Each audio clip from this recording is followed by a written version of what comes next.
Malama pita pita de, malama pita pita de. എനിക്ക് ആളെ വേണ്ട വിധം മനസ്സിലായിട്ടില്ലല്ലേ.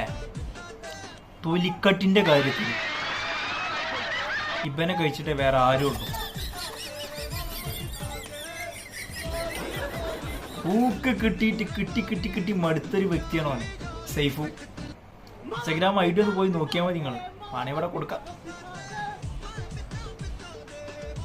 ഇവനക്ക് കിട്ടിയത്ര ട്രോള് ചിലപ്പോൾ കേരളത്തിൽ വേറെ ആർക്കും കിട്ടിയിരിക്കണം എനിക്ക് തോന്നണില്ല. തൊലിക്കട്ടിങ്ങൾ കാണും. ഇപ്പൊ നോക്കി ആ പബ്ലിക്കിലുള്ള അവിടെ ഉള്ള എല്ലാവരും നോക്കി നിൽക്കണവനെ. എന്നിട്ടും കളിക്കണോ? ബാക്കി വരെ കമന്റ് ബോക്സിൽ ഒന്ന് പോയി നോക്കിയാൽ മതി. ഏത് കമാൻഡ് ഇടാത്തവനും ഇവന്റെ വീഡിയോ കണ്ട ഒരു കമാൻഡ് ഇട്ടു പോകും. അങ്ങനെ പ്രത്യേകത ഇവനക്കുണ്ട്. അതിന്റെ വിജയം.